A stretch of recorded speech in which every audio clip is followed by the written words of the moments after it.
Madame, Monsieur, bonsoir, bienvenue dans le cadre de votre émission Tous ensemble à la suite de Jésus-Christ de Nazareth. C'est toujours un réel plaisir de vous retrouver tous les dimanches lorsqu'il est 18 h pour parler avec vous des enseignements bibliques et aussi nous pouvons avoir des témoignages qui vont permettre à ce que vous viviez votre vie de foi pleinement, pleine de sens et de purpose.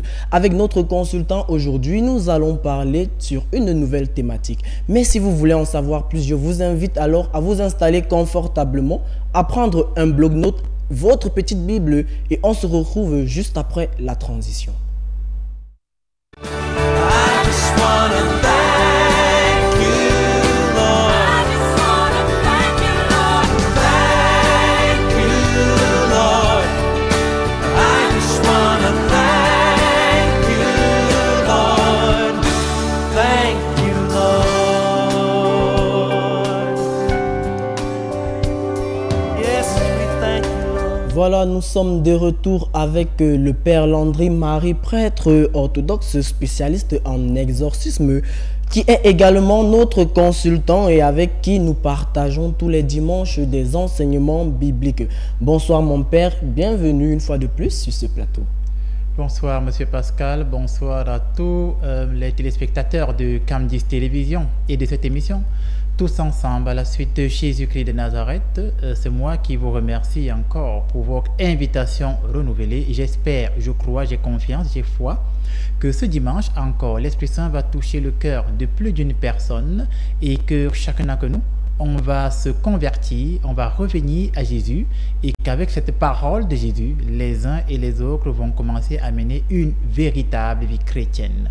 Afin de mener une véritable vie chrétienne, mon Père, nous sommes là dans le deuxième mois de l'année, février. Alors nous souhaitons un joyeux anniversaire à toutes ces personnes-là qui sont nées en ce mois. Mon Père, aujourd'hui, nous allons aborder une nouvelle thématique.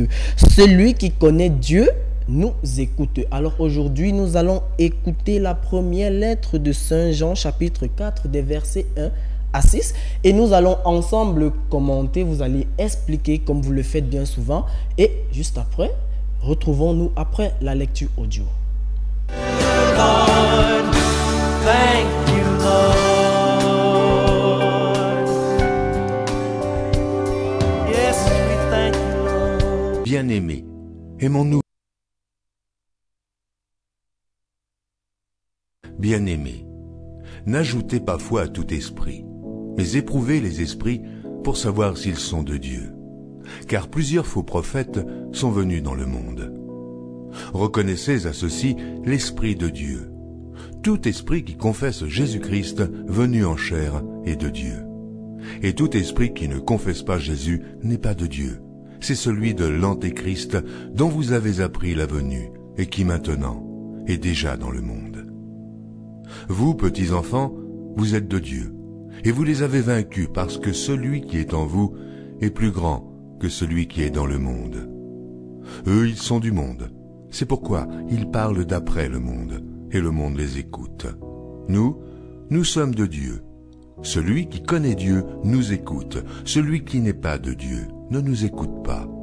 C'est par là que nous connaissons l'esprit de la vérité et l'esprit de l'erreur.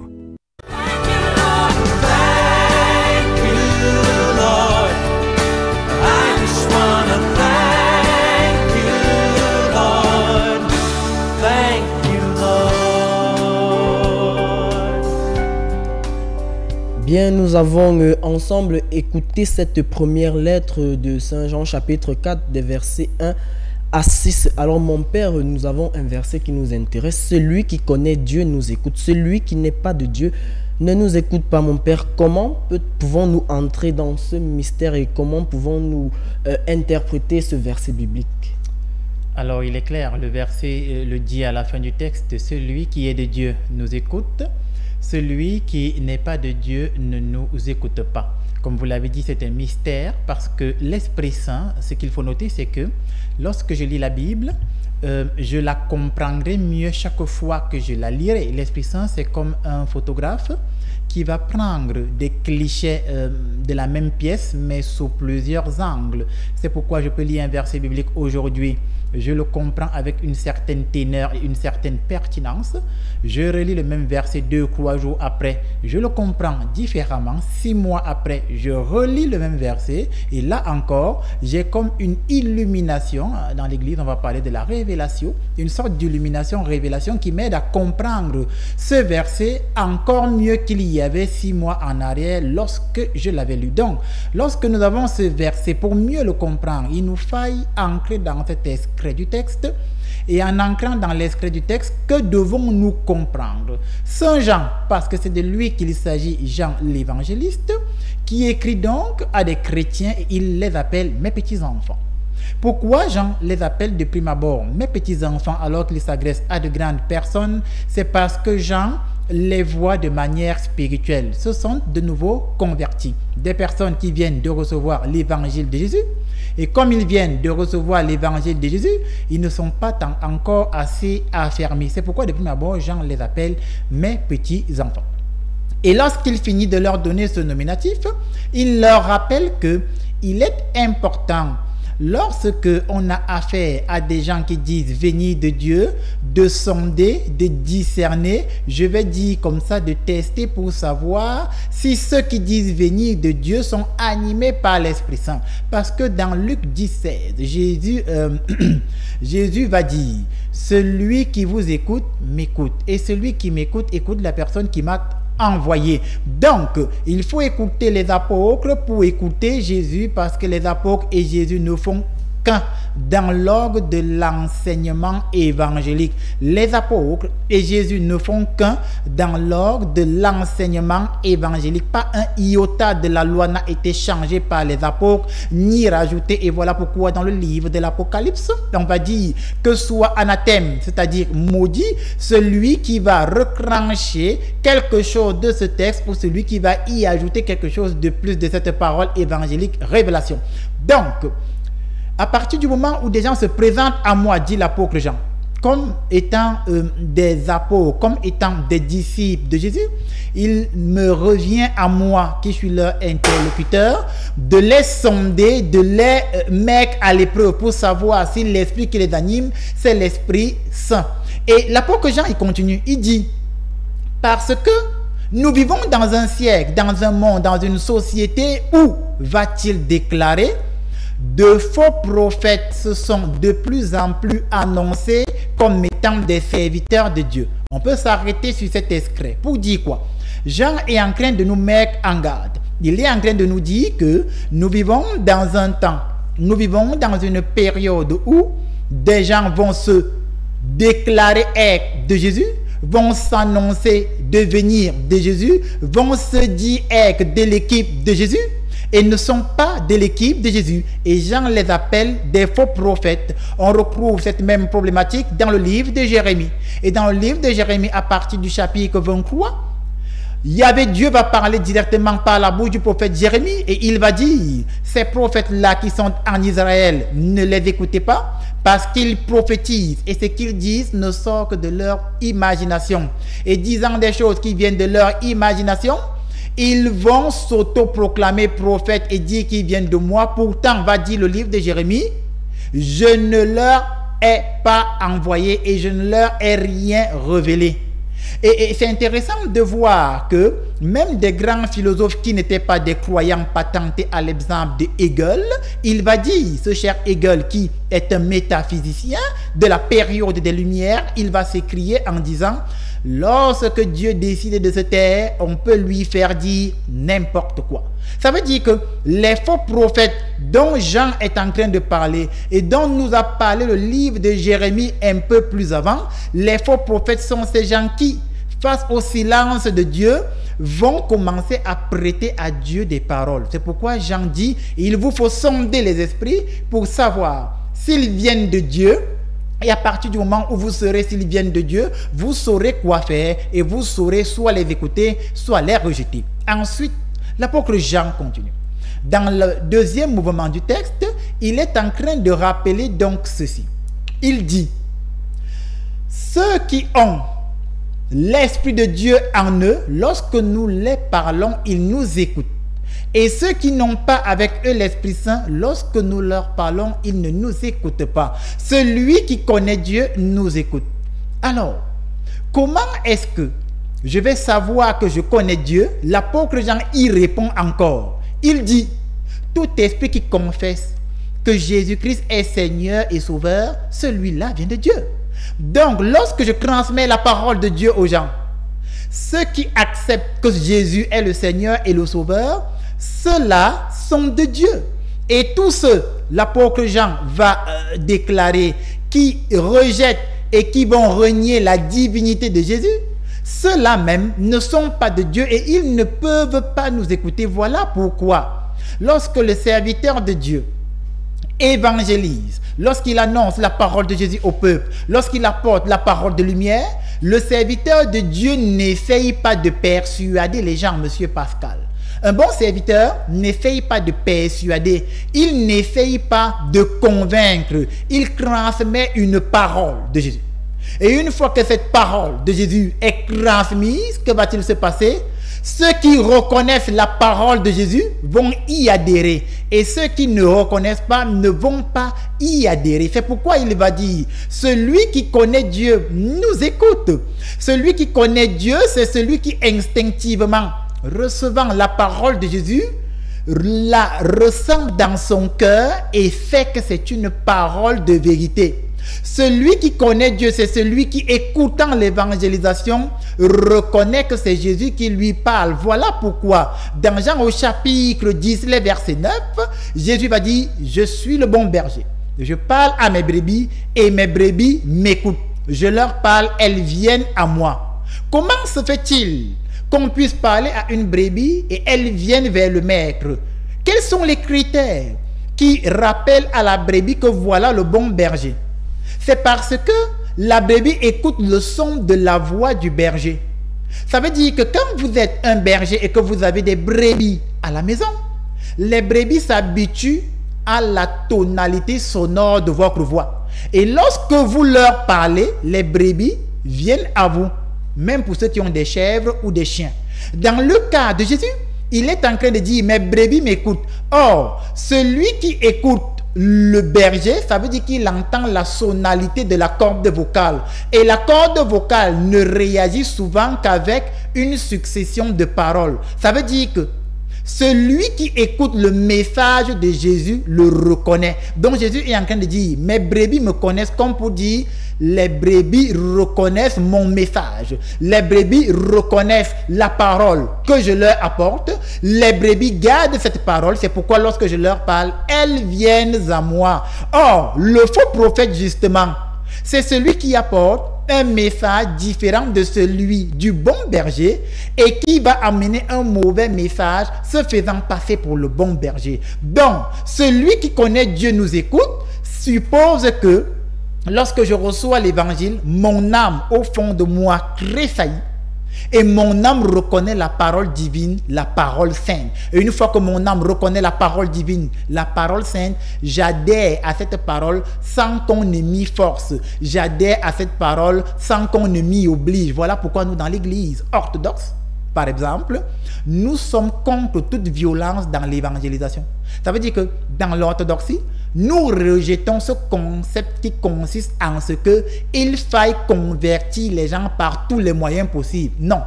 Et lorsque j'avais un séjour à Abidjan à la communauté copte orthodoxe il y a de cela assez longtemps, la paroisse n'était pas pleine parce que dans l'orthodoxie ancienne, nous nous disons, les brebis écoutent la voix du maître et celles des brebis qui reconnaissent le message du maître, elles viennent au maître. Voilà. Alors mon père, on peut se poser la question de savoir, ceux-là qui ont grandi avec les grands-pères, les grands-parents, n'est-ce pas, papa et maman à la maison, et dès leur bas âge, on les a menés à l'église, est-ce que là on ne les a pas forcés à choisir une voie? Alors, ceux qui ont grandi avec les grands-parents et lorsqu'ils étaient plus jeunes, on les a menés à l'église. Est-ce qu'on ne les a pas forcés, pardon? Alors, je réponds à votre question simplement. Si le démon, le diable Satan, est capable, sans demander l'avis des parents, d'attaquer les enfants, Pourquoi faille-t-il que Dieu demande la vie des enfants pour les protéger? Ça veut dire que le diable, les sorciers, les maîtres occultes, lorsqu'ils ciblent votre enfant, ils ne demandent pas la vie de votre enfant s'il veut être ciblé. Ils frappent votre enfant attrape une maladie bizarre, incurable du jour au lendemain. De la même manière, dans l'église, nous avons réfléchi et nous avons compris que les enfants étant innocents, de même que les forces du mal les attaquent innocemment, de même la grâce de Dieu doit être donnée aux enfants innocemment. Et lorsqu'ils vont grandir, ils feront le choix de continuer, s'ils le veulent, dans la voie qui leur a été montrée, ou alors, au nom de leur liberté, ils vont tout simplement se réorienter. C'est chacun qui choisira. Et le livre du Deutéronome va conclure en disant: je vais devant toi la vie et la mort, le bonheur et le malheur. Choisis. Mais tant que tu es bébé, il faille bien qu'on choisisse pour toi. Voilà ce que j'avais à dire à ce sujet. Alors merci mon père de nous avoir édifié sur ces références bibliques. Nous avons écouté la lecture de la première lettre de Jean, chapitre 4, des versets 1 à 6. Et merci encore pour ces enseignements. Bien fidèles téléspectateurs, ceux qui aimeraient réagir, vous pouvez réagir via le numéro qui s'affiche au bas de votre petit écran. Alors mon père, nous allons partir du côté de la régie pour regarder un élément sur les activités de la fraternité Sainte Famille de Nazareth, l'église orthodoxe du Cameroun. Alors allons-y et regardons ce reportage et revenons juste après. Lord, thank you, Lord. Just wanna thank you, Lord. I just wanna thank you, Lord. Thank you, Lord. I just wanna thank you, Lord. L'Église catholique orthodoxe et particulièrement la fraternité Sainte Famille de Nazareth garderont sans doute la date du 26 janvier 2025 en mémoire. Date qui a été marquée par une visite pastorale de l'archevêque primat et vicaire patriarcal dans la ville de Monatélé dans le département de l'Aléquier. Retour dans le temps. Sa béatitude Matthieu de Jésus est attendue ce jour à la paroisse Saint-Matthieu. Il est 8 heures lorsque nous arrivons à la basilique Saint-Jean-Baptiste au quartier Équier à Yaoundé. Nous retrouvons sur les lieux les 4 prêtres qui seront également dans la suite de l'archevêque. Petit moment d'échange dans une atmosphère conviviale et fraternelle. Le temps s'écoule et aux environs de 9 heures, le supérieur de la fraternité Sainte Famille de Nazareth fait son apparition. Ainsi, le cortège peut se mouvoir vers la ville de Monatélé. Du département du Mfondi vers celui de l'Aléquier, nous traversons arrondissement, village et au bout d'une heure de temps, nous parvenons à notre point de chute. Monatélé, où nous sommes attendus par le curé de la paroisse Saint-Matthieu, le père Richard Bertin et Tondi Messi. Avec lui, une foule de fidèles de la contrée venus accueillir celui qui vient au nom du Seigneur, l'archevêque primat Matthieu de Jésus. Celui-ci recevra un bouquet de bienvenue à la descente de son véhicule et, sans tarder, il procédera à des salutations. Ce sont des poignées de main aux différentes autorités du conseil pastoral paroissial. Après cette étape viendra la célébration de la divine liturgie. Il est 10h30. La messe est introduite par le mot de bienvenue du président du conseil paroissial. Dans un argumentaire bien exposé, il va expliquer à Monseigneur l'évêque les difficultés que la paroisse Saint-Matthieu rencontre au quotidien depuis sa création. Excellence, la paroisse Saint-Matthieu de Monatélé, permettez-moi de vous faire le briefing des difficultés rencontrées dans notre paroisse. En effet, ce sont des difficultés liées à l'avancement de notre chapelle et dans l'enseignement biblique, sans oublier celle de l'acquisition du terrain. Monseigneur, nous ne pouvons pas faire la fine bouche sans toutefois vous remercier pour votre soutien en prêtre ces dernières années. La liturgie est faite par l'hôte du jour. Sa béatitude Matthieu de Jésus dans son homélie ne manquera pas de rappeler aux fidèles qu'il leur incombe la responsabilité de soutenir leur curé. Ce, en l'aidant du mieux qu'ils le peuvent à construire le temple du Seigneur. 200 000. Vous avez sur place 1600 papas. Et si vous enlevez les portes, je vous dis, en quelque temps, les murs sont déjà en haut. Parce qu'il suffit seulement qu'on met 100 papas debout, c'est déjà un grand mur qui est élevé. Ne perdez pas le temps à réfléchir. Cherchez seulement à avoir 100 000 francs pour une tonne de ciment. Et cherchez tout de suite, ou bien vous-même, vous avez 800 papas en une semaine. Vous trouvez encore, vous avez 1600 papas. Si vous voulez encore plus loin encore, vous avez environ 2400 papas. C'est fini, si vous mettez ces papas debout, la maison est finie. C'est comme ça qu'on calcule. Ne restez pas sur le banc qu'on va faire comment, Non, non, non. Un sort déjà, si vous commencez, c'est déjà parti. Après ce message, il poursuivra avec les baptêmes de ceux des catéchumènes qui ont été retenus pour la circonstance. Petits et grands vont donc se faire baptiser selon le rituel de baptême orthodoxe.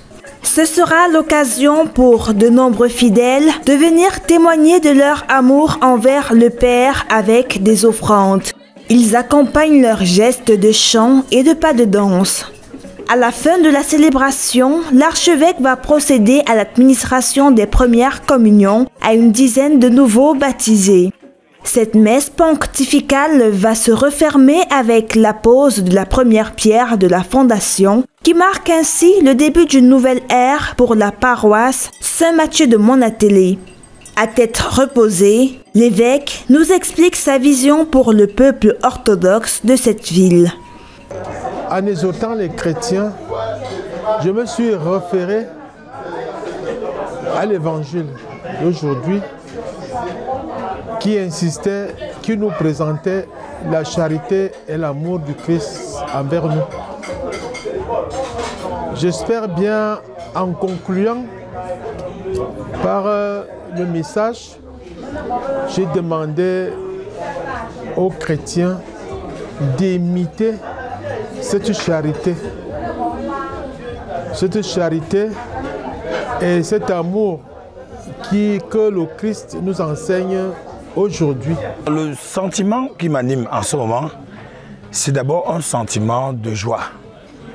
Qu'un père vienne rendre visite à son fils. Les évêques sont des successeurs des apôtres. Alors, lorsqu'ils viennent vers ceux à qui ils ont conféré certains ordres, tout ce qui peut animer ces derniers, ce n'est que le sentiment de joie, d'autant plus qu'il est d'abord venu avec un message de paix, de réconfort, de relance et d'encouragement par rapport aux efforts fournis et l'engagement des chrétiens déployés en ce lieu. À 15 h, nous reprenons la route en cortège pour la ville de Yaoundé. Thank you, Lord. Yes, we thank you, Lord. Alors mon père, nous avons vu là votre évêque du côté de Monatélé pour la pose de la première pierre. C'était à la paroisse Saint-Mathieu, n'est-ce pas, de Monatélé. Alors nous pouvons dire que les chrétiens de Monatélé, de l'église orthodoxe, connaissent Dieu, alors ils écoutent Dieu. Alors il est clair que nous étions à Monatélé, oui. Est-ce qu'ils connaissent Dieu? C'est sûr, parce que sinon ils ne seraient pas venus nombreux, ça c'est une réalité.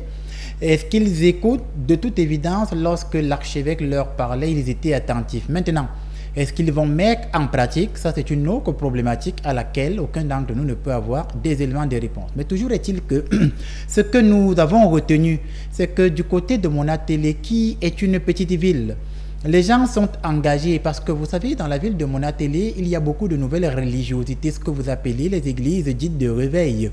Et ça pilule dans la ville de Monatélé, ça jase de partout. Du coup, une église comme l'orthodoxie qui essaye de garder l'authenticité de l'église ancienne, c'était difficile de s'implanter et de s'implémenter. Mais avec l'action de l'Esprit Saint, le Père Richard Bertin et ses prédécesseurs ont fait un travail formidable et cette petite communauté grandissante en est arrivé au niveau où ils ont fait la pose de la première pierre. Donc, d'ici quelques années, il y aura une paroisse certainement en dur du côté de Monatélé et les chrétiens pourront rendre témoignage de l'église de Jésus, ces chrétiens orthodoxes, parce que le mot orthodoxe signifie la juste doctrine ou, si vous voulez, le chemin droit.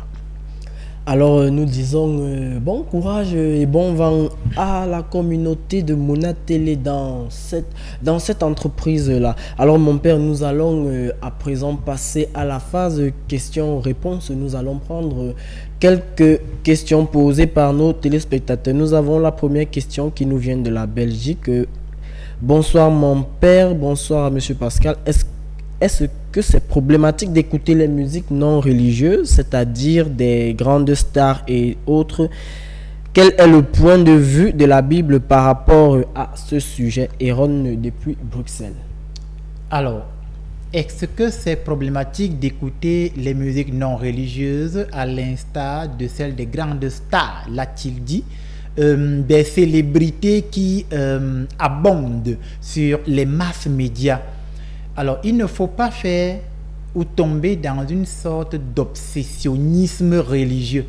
Parce que l'obsessionnisme religieux consisterait en ceci que, parce que je suis chrétien, engagé ou croyant de X ou de Y religion, je ne vois le monde plus que par un regard strict religieux, ce qui impliquera donc pour moi une non-tolérance. Et la non-tolérance devient dangereuse parce que dans cet obsessionnisme religieux, je vais commencer à rejeter, en mon sens, tout ce qui n'émane pas de la religion, ou tout ce qui n'est pas religieux, ou tout ce qui n'est pas biblique, ou tout ce qui n'est pas évangélique. Et là, ce serait un grand problème parce que ceux qui chantent des musiques qui ne sont pas religieuses ne sont pas forcément démoniaques. Prenons l'exemple de tous ces chanteurs qui ont des thèmes liés à l'amour et au pardon, mais qui les déploient dans une musique non religieuse. Est-ce qu'on va donc tous les balayer du revers et les rejeter sous couvert du fait que ce ne sont pas des musiques religieuses? Et pour reprendre les expressions de d'autres, les églises de réveil, ils vont appeler les musiques mondaines. Et pour eux, les nouvelles religiosités, toutes ces musiques mondaines sont à bannir. Mais c'est une erreur. Il y a des musiques mondaines qui sont nocives et qui véhiculent ce qu'on va appeler des messages subliminaux nocifs dont il faille se dessaisir et se départir. Et il faut s'en inscrire en faux. Ça veut dire ne pas les accepter. Mais il y a aussi dans la société civile, permettez-moi et passez-moi l'expression, des musiques civiles qui sont belles à entendre, qui ont un beau message, et ce message est porteur de tolérance, d'amour, de paix, et l'âme, lorsqu'elle écoute cette musique, va aller au rythme et à la cadence, on va dire comme ça, du tempo. Et il n'y a rien de mal à cela. Donc, il y a certaines musiques religieuses qu'il faille rejeter et dont il faut se dessaisir, et il y a d'autres musiques mondaines qu'on peut écouter en toute tranquillité sans risque qu'il y ait une conséquence démoniaque, nocive, luciférienne, etc., etc. Voilà, nous espérons que Aaron a été satisfait de la réponse du père. Alors nous partons du côté de Ngousso avec Michel Ngono qui pose la question de savoir: est-ce que quelqu'un qui est connecté à l'Esprit Saint doit nécessairement parler en langue? Alors, est-ce que quelqu'un qui est connecté à l'Esprit Saint doit nécessairement parler en langue? Et la problématique de cette question va se poser sous cette forme. Que devient donc le parler en langue? Ou que devient donc le parler dit des langues? Parce que Ceux qui sont partisans du fait que selon lequel on reçoit l'Esprit Saint et on doit parler nécessairement en langue, vont donc vous expliquer que tu dois commencer à parler nécessairement une langue nouvelle lorsque tu as reçu l'Esprit Saint. Mais cette langue nouvelle, quelle est-elle? Et je vous rappelle que la glossolalie en théologie, on l'appelle ainsi, le parler en langue. La glossolalie en théologie rappelle le fait de distiller l'amour de Dieu de manière authentique dans une société méchante, dans une société perverse, dans une société, on va dire, qui accepte le mal. Arriver à distiller l'amour de Dieu dans cette société, c'est une nouvelle langue que vous apportez. Ça veut dire que si la société est régie exclusivement par le mal, exclusivement par la méchanceté, exclusivement par les ténèbres, exclusivement par la rancune, et que vous venez avec un message d'amour dans une société pareille, vous parlez une nouvelle langue. Et cette langue devient une langue universelle parce que lorsque vous voulez aider quelqu'un, n'importe qui saura que vous voulez l'aider. Si vous essayez d'aider un accidenté sur la route de Yaoundé et de Douala et qu'il est en train de gicler du sang et vous le portez, vous essuyez le sang qui coule de ses mains, de ses pieds et vous le mettez en dehors de l'axe route, même le musulman avec qui vous ne parlez pas arabe aura compris que vous êtes en train d'aider. Et à partir de ce moment, vous avez parlé une nouvelle langue universelle que tout le monde a compris. Bien que la structure linguistique ne vous permette pas de communiquer, mais vous avez communiqué en esprit. Alors mon père, ça me rappelle quelque chose. J'étais une fois dans le taxi. Alors un homme monte dans la voiture avec une dame, je ne sais pas si c'était sa femme, et ils avaient une Bible en main. Et l'homme dit à sa femme, est-ce que tu connais la langue de Dieu? Ah, moi j'étais derrière, j'ai commencé à rire. Mais attendons, nous allons aussi écouter cette langue de Dieu. Mais le chauffeur me regardait de temps en temps à travers le rétroviseur et on se lançait des coups de regard. Alors l'homme a commencé à faire des achala, moi je ne sais pas trop. Est-ce que vous avez déjà entendu parler de la langue de Dieu? Alors, est-ce que j'ai déjà entendu parler de la langue de Dieu? Oui, mais ce n'est pas dans la doctrine de l'Église universelle. Ça veut dire que dans la doctrine de l'Église universelle, fût-elle catholique ou orthodoxe, on ne parle pas de la langue de Dieu. Qu'est-ce que ça dit? Dieu n'a donc pas une langue. Il ne faut pas confondre le fait que la Bible eût été écrite d'abord dans les textes anciens, le Tanakh en hébreu. Après qu'on l'ait réécrite, on va dire comme ça là, en grec, qu'on l'ait traduite en latin, la Vulgate, et qu'aujourd'hui on l'ait en français, il ne faut pas confondre la différente, ou alors les différentes transcriptions des Écritures saintes à Dieu. Les Écritures saintes, ce n'est pas Dieu. La parole de Dieu n'est pas Dieu. C'est très important ce que je dis. Et cette petite distinction permet de comprendre que Dieu n'a donc pas une langue qui lui est spécifique. C'est une erreur. C'est un mauvais enseignement. Sinon, les Bamileke commenceraient à dire que Dieu est Bamileke. Les Ewondo diraient Dieu est Ewondo. Les Espagnols diraient Espagnol is la lingua del Dio, pour dire que l'espagnol c'est la langue de Dieu. Vous voyez, donc Dieu n'a pas une langue. Dieu s'adresse à tous ses enfants de manière simple, dans leur cœur, et chacun le comprend de manière distincte par la petite voix qui est attentive à ce que l'Esprit Saint lui révèle. Voilà. Alors, à ce que l'Esprit Saint lui révèle, c'est ainsi que mon Père, nous mettons un terme à cette phase question-réponse. Nous allons partir une fois de plus du côté de la régie, cette fois-ci pour suivre les activités du Père Landry Marie dans l'apostolat d'exorcisme. Alors, regardons cet élément et revenons juste après. Thank you, Lord. Yes, we thank you.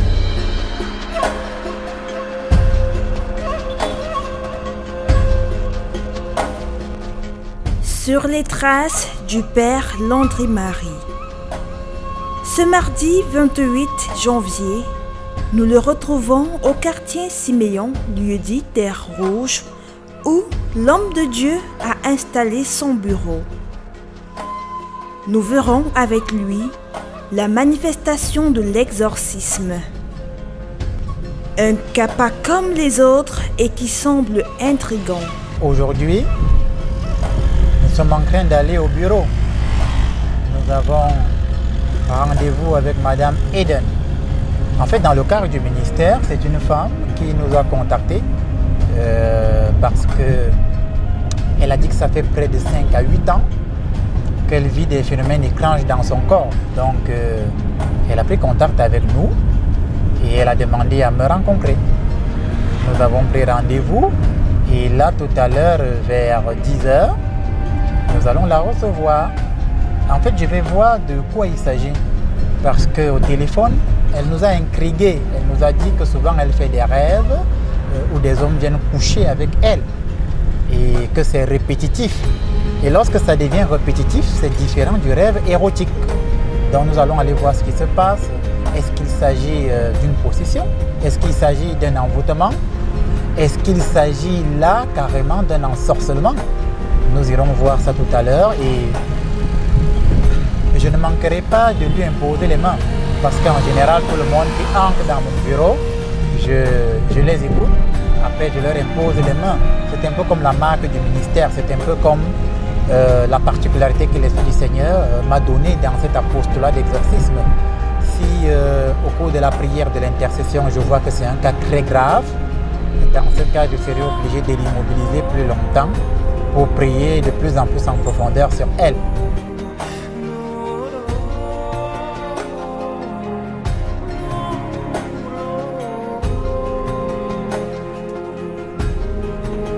À 9h30, nous y sommes.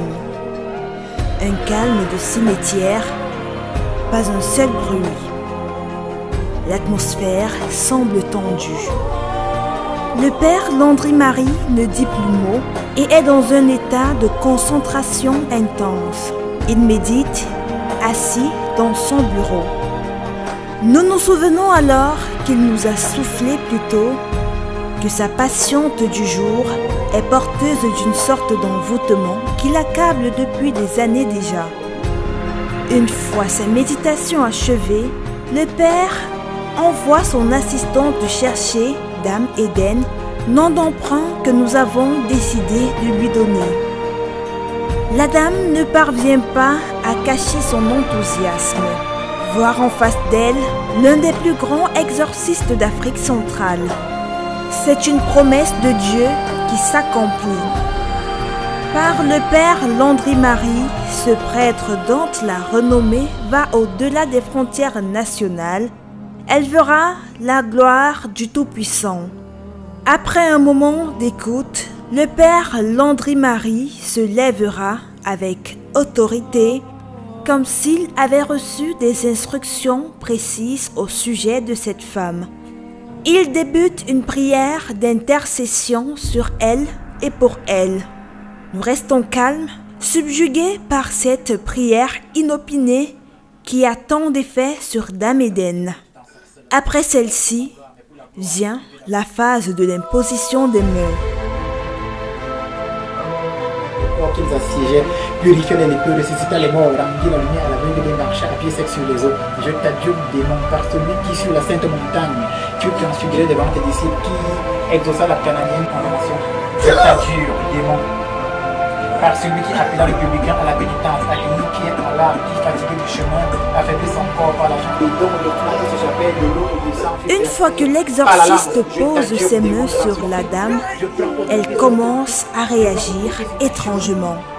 Elle s'étouffe de l'intérieur, elle tousse subitement intensément et commence même à régurgiter une sorte de substance translucide. Plus le père exorciste prie sur elle, plus les réactions augmentent. L'homme de Dieu reste concentré. Il n'interrompt pas sa prière et va jusqu'au bout de son intercession. La femme manifeste encore et encore. Finalement, avec autorité, le père Landry-Marie va intimer l'ordre aux entités incubes et succubes de se retirer et cette femme va retrouver son calme progressivement, revenant à elle dans un état de conscience. Et luciférienne au nom du Père, du Fils et du Saint-Esprit, je te retire des autels de Baal et la statue au nom du Père. protection des saints anges, des saints archanges soient avec toi de jour comme de nuit, dans l'hiver visible comme dans l'hiver invisible. Que le nuage satanique et le nuage mystique sur ton visage soient retirés par le signe de la croix.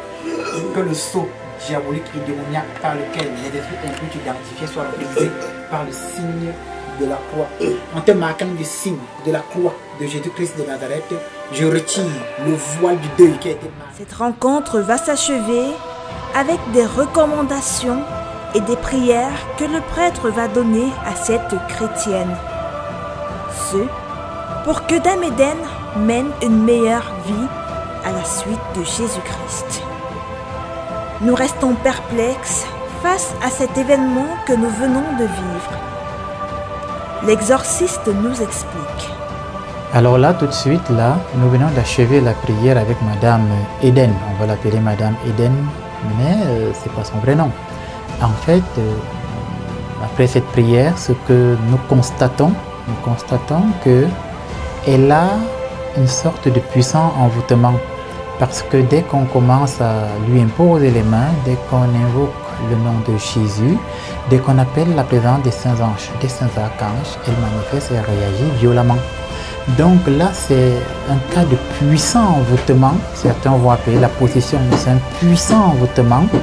Et c'est ça qui fait que par moment, elle est en état de semi-conscience. Ça veut dire que par moment, elle a un peu conscience pendant la prière.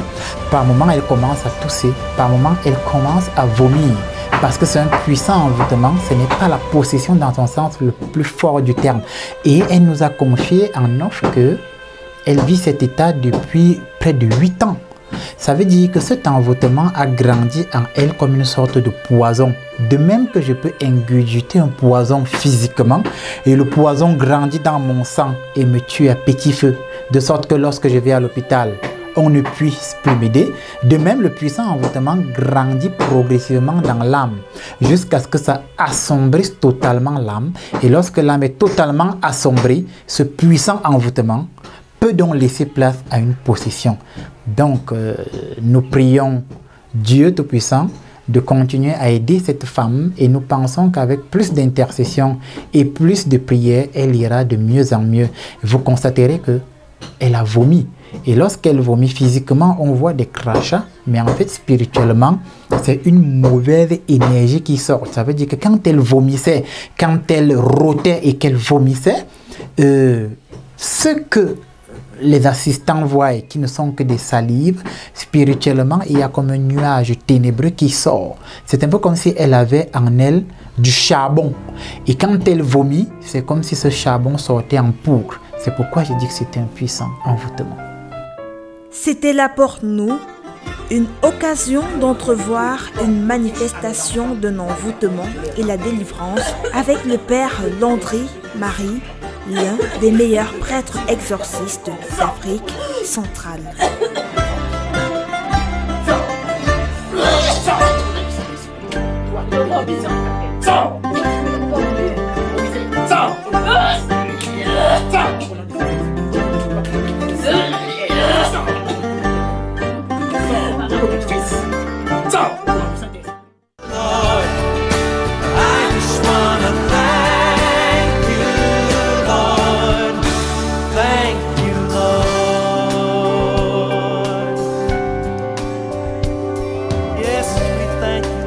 Alors mon père, nous avons vu là dans vos activités, là vous étiez en plein exorcisme dans vos bureaux. Alors on se pose la question de savoir, est-ce que vous êtes voyant? Alors est-ce que je suis voyant? On me pose souvent la question. Non, je ne suis pas voyant, je ne suis pas médium. Et d'ailleurs, un exorciste, ce n'est pas un voyant. Un exorciste, ce n'est pas un médium. C'est l'occasion de rappeler à tous ceux qui nous écrivent sur la ligne du ministère pour dire « Mon père, est-ce que vous pouvez voir si je vais me marier? Je ne sais pas si tu vas te marier. Je n'en sais rien. Mon père, est-ce que vous pouvez voir si finalement mon passeport va sortir? Est-ce qu'on va m'accorder le visa au Canada? Je ne vois pas. Je n'en sais rien. On te refuse le visa, on te refuse. Et le débat est clos. Je ne suis pas un voyant. Je suis un exorciste à qui l'évêque a confié la mission d'expulser les forces du mal avec la force de l'Esprit Saint. Alors comment avez-vous fait pour détecter en cette femme que nous avons vue dans ce reportage qu'elle est envoûtée par un puissant esprit?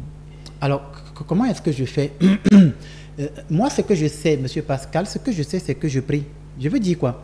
J'ai des moments de prière où je me concentre, je vais prier, je prie. Et tout ce que je sais, c'est que lorsque les gens viennent à ma rencontre, il y a des gens qui, en ma simple présence, commencent à réagir bizarrement.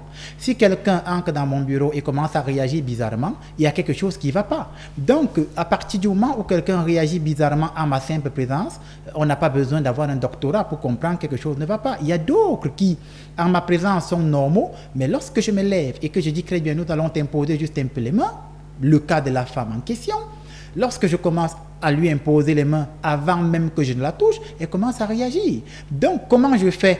Je me rapproche juste de la personne. Maintenant, qui agit autour de moi? Je n'en sais rien. Est-ce que ce sont les anges? Peut-être. Est-ce que c'est l'Esprit Saint? Peut-être. Ce que moi je sais, c'est que le cas de cette femme, je me suis approché d'elle. Dès que j'ai dit, nous prions un peu, et que j'ai commencé à élever une prière, avant de l'avoir touchée, elle a commencé à être de plus en plus mal à l'aise. C'est tout ce que je sais. Donc certainement, Dieu agit, Dieu travaille certainement, et Dieu le fait indépendamment de ma volonté. En d'autres termes, ce n'est pas le Père Langry, l'avorton que je suis, pour reprendre les expressions de Paul, qui agit fortement. C'est l'Esprit Saint qui agit malgré ma nature pécheresse. Et Augustin a bien dit Ecclesia ex carta meri Christus, pour dire que l'Église est une prostituée chaste. Donc malgré nos faiblesses, Dieu va construire son œuvre en nous faisant collaborer avec lui, en fait. C'est ce que je pouvais dire à ce sujet. Alors, juste un rappel aux téléspectateurs qui nous suivent, tous ceux qui aimeraient rencontrer le Père Landry Marie, c'est via le numéro qui s'affiche au bas de votre écran.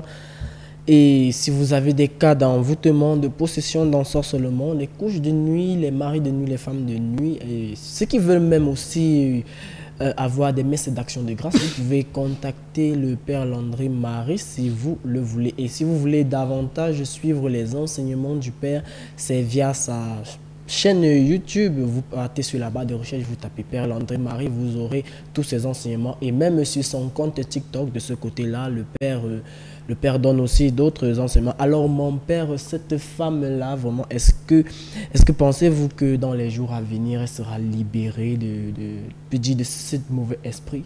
Voilà. Est-ce que je pense, en tant que prêtre qui exorcise, qu'elle sera libérée? Je ne le pense pas. Je le sais. Vous voyez la différence? Je ne pense pas qu'elle sera libérée. Je le sais. Comment je le sais? Parce que lorsque je prie, j'ai confiance que Dieu va se servir de l'avorton que je suis. Elle sera libérée. Même si elle vit avec ce problème depuis 15 ans. Le nombre de temps qu'elle ait vécu avec ce problème ne m'intéresse pas. Ce qui m'intéresse, c'est l'action et la puissance du Saint-Esprit à l'instant où nous prions et nous intercédons pour elle. Car rien n'est impossible à Dieu. Donc, elle sera libérée. Elle ira de mieux en mieux. Et d'ailleurs même, elle commence déjà à aller de mieux en mieux. Voilà. Alors, vous avez parlé d'intercession, mon Père. C'est d'ici que je vais donc vous laisser l'opportunité de prier pour ceux qui sont couchés dans les hôpitaux, ceux qui ont des maladies incurables, ceux qui sont sur les routes de voyage, ceux qui cherchent des emplois et ceux même qui ont trouvé des emplois. Alors, mon Père, je vous invite à donner une prière de bénédiction pour cela en ce nouveau mois de l'année. Alors, chers amis téléspectateurs, nous fermons les yeux, nous baissons la tête et nous prions. Au nom de Jésus, je prie pour toutes les personnes qui ont regardé ce programme, toutes ces personnes qui ont des douleurs chroniques au niveau de l'intestin grêle, au niveau du gros intestin, toutes ces personnes qui ont des douleurs mystiques au niveau du ventre et du bas du ventre, que par l'action, la force et la puissance du Saint-Esprit, que toute douleur mystique au niveau des intestins, au niveau du bas du ventre, lâche prise et vous libère. Au nom de Jésus-Christ, je prie pour toutes ces personnes dont on a programmé les opérations, que l'archange Raphaël descende dans le bloc opératoire et que votre opération se passe dans de bonnes conditions. Au nom de Jésus-Christ de Nazareth, Seigneur, je prie pour toutes ces personnes qui, en ce mois de février, ont vu leur porte financière être fermée et être bloquée par la main des occultistes et de ceux qui pratiquent la sorcellerie, que par l'onction du Saint-Esprit, les portes financières de votre vie s'ouvrent et que vous receviez en abondance au-delà de vos attentes et de vos espérances. Au nom de Jésus-Christ de Nazareth, je prie pour toutes ces personnes qui ont des crises épileptiques dont on n'a pas trouvé la solution sur le plan médical, que par le nom de Jésus et par autorité du Saint-Esprit, ces crises épileptiques vous libèrent. Au nom de Jésus-Christ de Nazareth, enfin je prie pour ce mois de février, afin que toutes les personnes dont on a programmé un accident ou un incident, que toute programmation mystique contre vous soit de nul et de sans effet, au nom de Jésus-Christ de Nazareth, que toute cette prière soit scellée dans le sang de l'agneau marqué dans le livre de vie que Gabriel, l'annonciateur, tient dans ses mains, et que cela s'accomplisse en votre faveur en ce nouveau mois, au nom du Père et du Fils et du Saint-Esprit. Bien, merci mon Père pour cette prière d'intercession par rapport pour tous les téléspectateurs et tous ceux qui ont des soucis de maladie ou bien des soucis spirituels. Alors, fidèles téléspectateurs, nous rappelons que tous ceux qui aimeraient rencontrer le Père reçoit les mardis et jeudis au quartier Siméon sur rendez-vous. Alors, vous prenez rendez-vous et vous serez reçus dans les locaux du Père Landry Marie. Alors, cette grosse production était sous l'encadrement de notre réalisateur Freddy Ngamba. Derrière la caméra, nous avions Gérard Bihina. À l'ingénierie son, nous avons Edimo. Fidèles téléspectateurs, retrouvons-nous la semaine prochaine pour une nouvelle thématique et des enseignements bibliques du Père Landry Marie. D'ici là, portez-vous bien et que Dieu vous bénisse.